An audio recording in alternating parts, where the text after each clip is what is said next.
Assalamualaikum warahmatullahi wabarakatuh. Perkenalkan, nama saya Merika Srina Aulia. Di sini saya akan menjelaskan tentang segmentasi pola pembelian produk online di Indonesia menggunakan algoritma Key-Means Clustering untuk nilai ujian akhir semester mata kuliah metodologi penelitian program studi PJJ S1 Informatika dengan dosen yaitu Pariat Sahara SSI MT. Daftar isinya yaitu ada latar belakang, rumusan masalah, tujuan penelitian, manfaat penelitian, ruang lingkup atau batasan masalah, urgensi penelitian, ada yaitu bab 2 dasar teori, bab 3 metodologi penelitian, bab 4 jadwal penyusun, dan terakhir adalah daftar pustaka.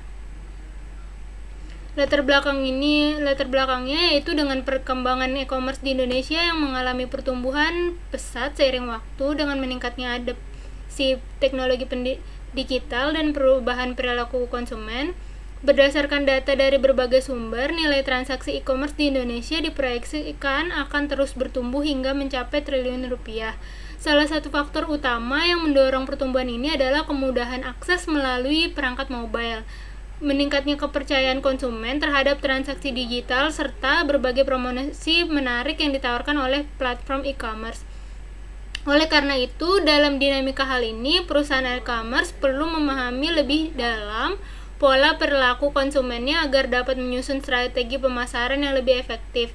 Salah satu metode yang banyak digunakan untuk memahami perilaku pelanggan adalah yaitu algoritma Key-Means Clustering. Dengan metode ini, pelanggan dapat dikelompokkan berdasarkan kesamaan pola pembelian mereka sehingga perusahaan dapat menyusun strategi pemasaran yang lebih terarah, meningkatkan kepuasan pelanggan, serta membangun loyalitas jangka panjang.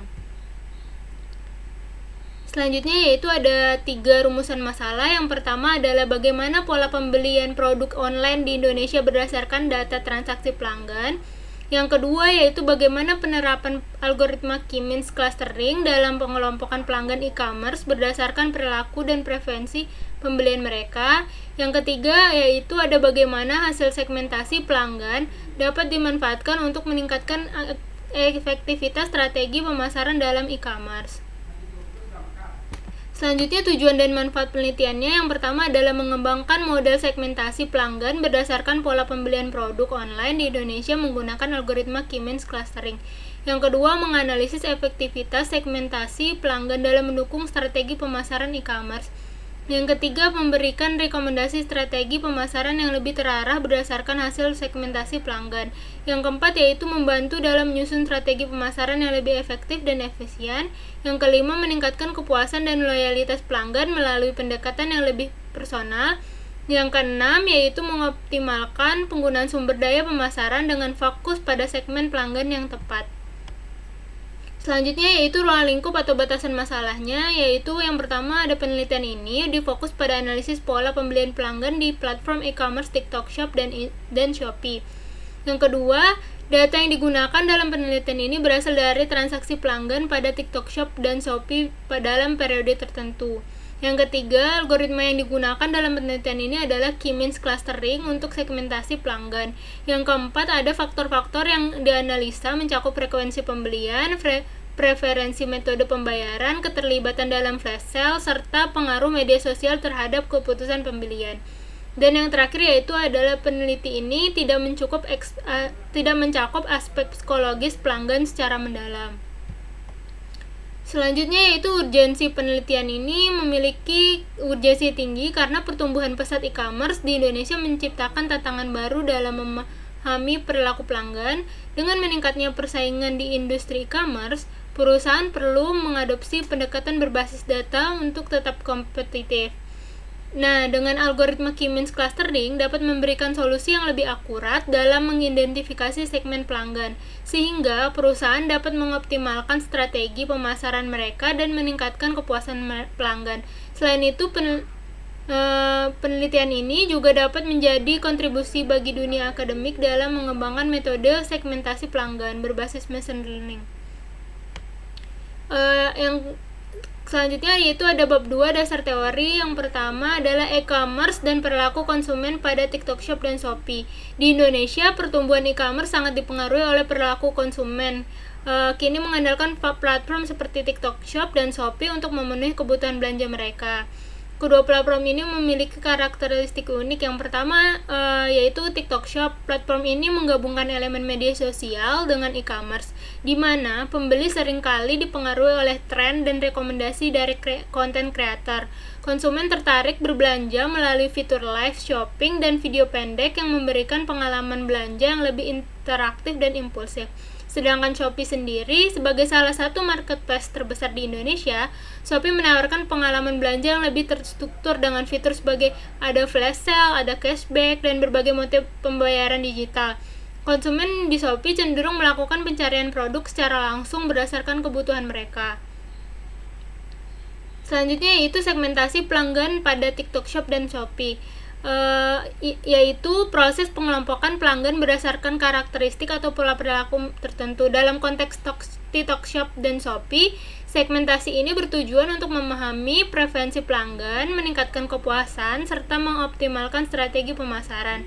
Beberapa metode segmentasi yang dapat diterapkan adalah segmentasi demografis, yaitu mengkelompokkan pelanggan berdasarkan usia, jenis kelamin, dan lokasi. Misalnya, pengguna TikTok Shop cenderung berasal dari generasi muda yang aktif di media sosial, sedangkan Shopee memiliki basis pengguna yang lebih luas.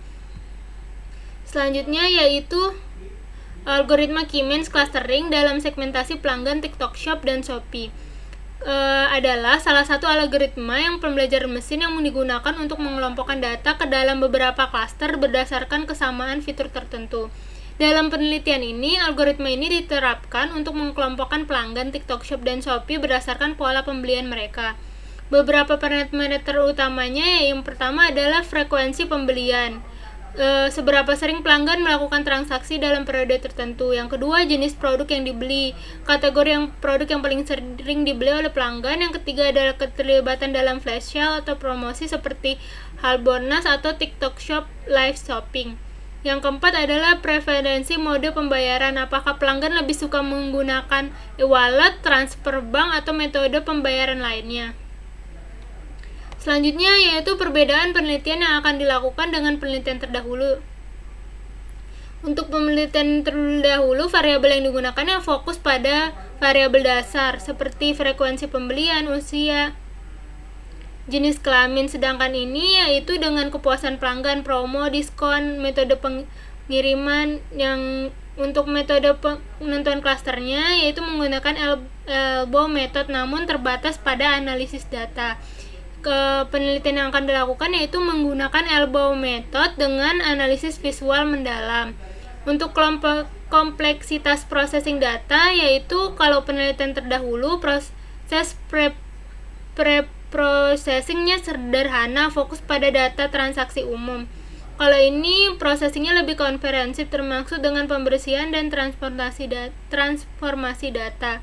Untuk fokus segmentasinya, kalau yang penelitian terdahulu hanya fokus pada pelanggan umum. Kalau ini adalah fokusnya pelanggan yang secara terperinci. Metodologi penelitiannya yang digunakan dalam penelitian ini mencakup tahapan pengumpulan data transaksi pelanggan dari TikTok Shop dan Shopee, processing data, penerapan algoritma Key-Means Clustering, serta analisis hasil segmentasi pelanggan.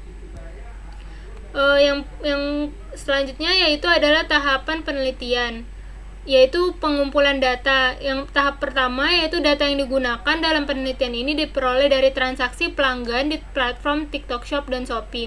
Yang kedua, data transaksi meliputi informasi seperti ID pelanggan, jumlah transaksi, total pengeluaran, frekuensi pembelian, metode pembayaran yang digunakan, serta partisipasi dalam event promosi seperti flash sale.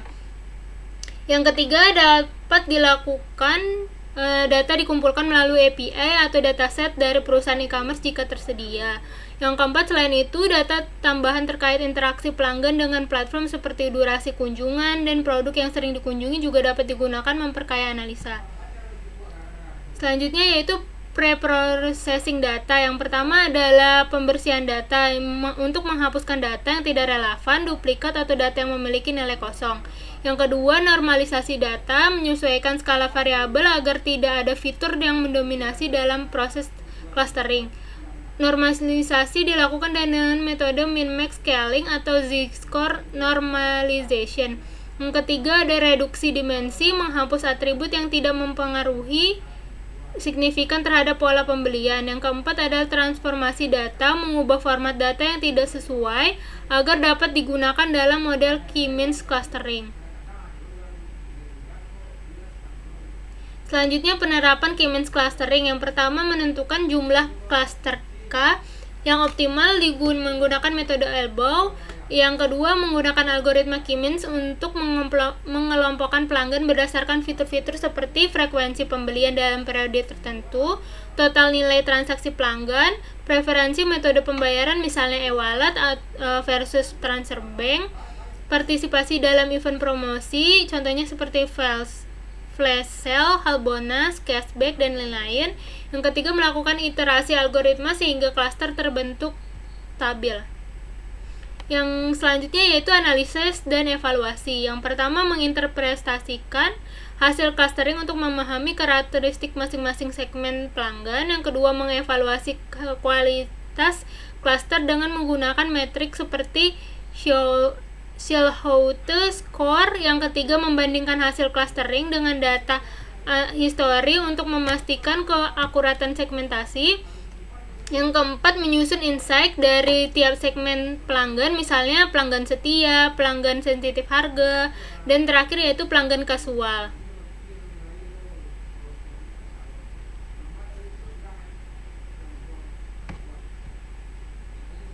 Selanjutnya penyusun kesimpulan dan rekomendasi. Berdasarkan hasil segmentasi, penyusun rekomendasi strategi pemasaran yang sesuai dengan masing-masing segmen pelanggan. Contohnya, yang pertama menargetkan pelanggan setia dengan program loyalitas atau eksklusif produk. Yang kedua memberikan penawaran lebih menarik kepada pelanggan sensitif harga saat event promosi. Yang ketiga, meningkatkan engagement pelanggan kasual melalui kampanye media sosial atau push notification. Menyusun kesimpulan penelitian serta kemungkinan perkembangan lebih lanjut untuk meningkatkan model segmentasi di masa mendatang.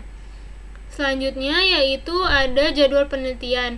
Pada bulan Februari dan Maret ada studi literatur dan tinjauan pustaka serta perumusan masalah dan hipotesis. Untuk bulan April dan Mei yaitu pengumpulan data.